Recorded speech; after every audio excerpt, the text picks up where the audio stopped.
The tattoo industry is faced with a very disruptive law that will affect all of our products. Now, it's not just going to affect our manufacturers, but it's going to affect us as the practitioners.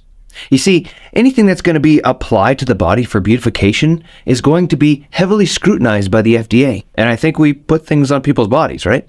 But we can do something about this. We can come together as an industry and unify our voices and protect our products. But many doubt or believe we can even do that. It takes many attempts and failures to learn what works. And trust me, we've had a lot of failures trying to unify the tattoo industry. But times have changed. Many want to see tattooing perpetuate in the future more professionally.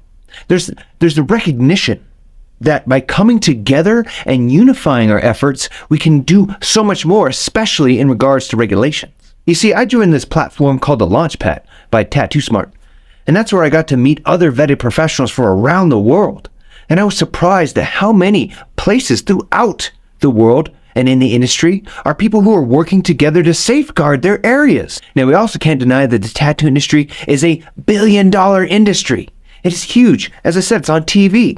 And then finally, never have we ever had such an intrusive, disruptive law over our heads. I believe it is a combination of today's tattoo artists, the affluence and popularity and cultural values that tattooing has now achieved in our culture, in combination with this federal law that is now placed upon us, that we have the ingredients we need. And by joining the APT and the Body Art Regulation Support System, we can work together to unify the tattoo industry.